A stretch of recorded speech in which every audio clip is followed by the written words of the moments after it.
You know, guys, when I was a kid, my grandfather and my mom, they always used to point to the first black this and the first black that. They always used to want me to see, like, say, the first black Supreme Court judge or something like that. They always wanted to do that. I guess they felt like it was going to be uplifting to me as a young black child. But it always used to confuse me, right? Because it's one thing to be that first black so-and-so. But my question as a young child was, what kind of job are they going to do? Like, if you really want to impress me, show me their accomplishments once they do that job. It's not enough for me just to see that there's a black face, you know, in this particular position. I want to know what kind of job they did. You could be the first black whatever, but if you suck at your job, then you just suck at your job. Your color is not going to save your character. Strength of character is what we've always been supposed to be about, right? So I've always been that way. And when Barack Obama got into office, you know, rather than dancing up and down the streets, I just sat back and said, well, let's see what kind of job this person does.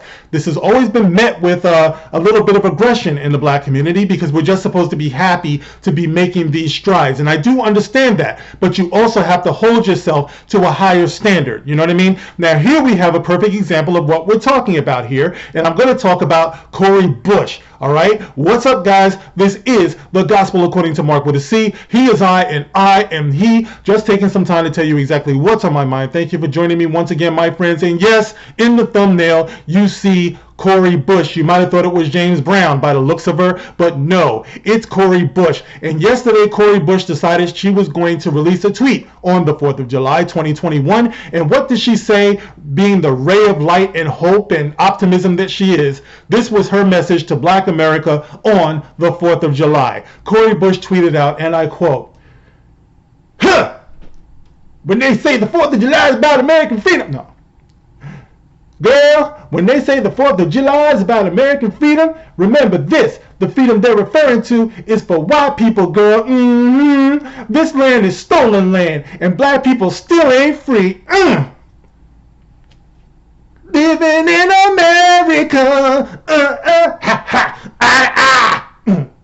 Station to station." No, that's not what she says. So anyway, there it is, guys. Now let me ask you something. You take those words right there, right?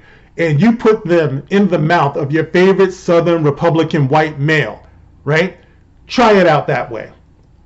Boy, when they say that, now keep in mind, guys, I know that the Southern accent is not necessarily racist, but you know, it's that stereotype, right? So, yeehaw! When they say the 4th of July is about American freedom, remember this. The freedom they're referring to is for white people, boy. We stole this land, and you black people, you niggers, sorry, still ain't free. All right, I'm just saying, all right, this is the way that we picture it, okay? So there you go, boy. I say you missed it. I say you missed it, boy. All right, so if you had gotten that, the whole world would be going crazy. You know what I'm saying? Everybody be losing their minds. You know, they'd be like, oh my God, how could he say that? It's so racist. Get him out of there. But because she's a Democrat, she's a congresswoman, and she's black, I guess she gets a pass where she can say this. Now, I see that the story has been unfolding, and you have Ted Cruz. I guess he's back from his tropical vacation somewhere. I see that he's calling for action against her, and they're charging her with saying something racist, which of course she did, you know, but you have some people coming out. Now, my thing is that she was stupid for saying this. It's damaging because you have black kids out there who in 2021 need to know what history has been, you know? Like, you just can't say you're not free as if Martin Luther King never existed, as if Malcolm X and Marcus Garvey and, you know, all of these people, you know, throughout history, as if we didn't have a black man elected as president twice. You know what I mean? We just want to act like none of that ever happened. We want to act like she's just a congresswoman out of nowhere. It's like she never had any type of opportunities or anything like that, right? Even though black kids can easily see that there are black people making strides out here who are not rappers and sports people and drug dealers and just general, you know, other degenerates. You know what I mean? It's just so funny how in the black community we can uplift the criminals. You know, we can uplift drug dealers, especially if they're killed by cops. Being killed by a cop, if you're a black criminal these days, is like being nominated for sainthood. You get that hashtag and you get a halo. You know, that's basically what it is. You know, but, you know, so but let it be a hardworking black man who's trying to look out for his family and be a guide for his children and an authority figure. No, you have Black Lives Matter who used to have it on their website that they're opposed to patriarchy. They're opposed to the traditional family. It's like they want effeminate black men is what they want. You know, so everything is just ass backwards. And that's the reason why you can have this woman say the things that she says. If you ever wonder what the problem is in the black community and why we're not making the strides that we should be making, and that we're suffering from low self-esteem the way that we are, is because of beliefs in people like this, poisons like this. And it's not bad enough that she's a congresswoman, but she's also a pastor. That means that she stands in front of a congregation and she spreads this poison like this. You know what I mean? Like, I mean, this is disturbing on so many different levels, you know, but that's where we are right now. And I feel like it's time for people to start pointing people like this out as the traitors that they are.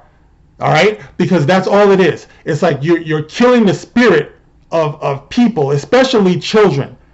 You know, before they even get started, you're telling them that they're not free, as if you don't have freedom of speech. You try going somewhere else, anywhere else in the world, and saying the kind of things that you're saying, Cori Bush, and see what happens to you. You know, but you're disingenuous and you're an out and out liar is what you are. And you're causing all of this damage, and you need to be checked. And that's the reason why I'm doing this video, even though I'm on a small channel. People need to start speaking this. We need to start speaking this truth into the world. People like Cori Bush are liars. They're evil. They're devils. And they're the reason why the black community continues to suffer in 2021. I'm not going to talk about what happened in the past, what happened in history. We're all aware of that. But instead of having the decency to point out that we're the country who ended slavery, we're the country who made sure that everybody has the right to vote, no matter how you feel about all of this voter suppression and all of that stuff, all right? We're not talking about that now. We're talking about the actual right to vote, the actual right to pursue happiness. We're the country that struggled, failed, got back up, and struggled again to provide these things. So instead of pointing that out, that we've moved forward in history, she wants to act like it never existed. And this is the reason why we have the problems that we have in this fandom when we point out, you know, the whitewashing of traditionally white blackwashing of traditionally white characters and everything. It's because these big companies, the Lucasfilms, you know, the Disneys, the Marvels, the DCs, the Paramounts, all of these people, they're catering to psychos like Cori Bush. And there's a lot of them out there. I'm just naming her for the sake of this video. But there's a lot of them out there because this type of ignorance is contagious, you know? And that's the reason why we're suffering in our arts and entertainment, because we have to cater to morons like this who are speaking way too loud without a balance. And that's the reason why I'm here, to contribute to the balance. You know, it's so important. You know, because if we love our kids, we want them to know that the sky is the limit. We want them to know that. Will there be discrimination? Will there be bumps in the road? Of course, it's not easy for anybody. But you teach them, you give them the tools to deal with that. You give them the fortitude to deal with that. You don't just tell them that freedom is for somebody else and you're never going to make it and all that stuff. I mean, what's the point in being alive if you're defeated before you even start? You're just creating another generation of victims, and they won't change anything because it'll just go from generation to generation to generation. Well, I'm here to be a part of stopping that. I don't want it to go any further than where we are today. All right, guys. So there it is. You got this James Brown looking chick, you know, who's screaming out, doing splits and all that stuff, making a slap fool out of herself. All right, but you can get into the comment section and let me know how you feel about this. As always, you can like, you can share, you can subscribe, and you can catch me on Twitter. If not, I'll see you on the next one. All right, guys, that's it for now. Thank you for listening. This is The Gospel According to Mark with a C. Rock on. I feel good.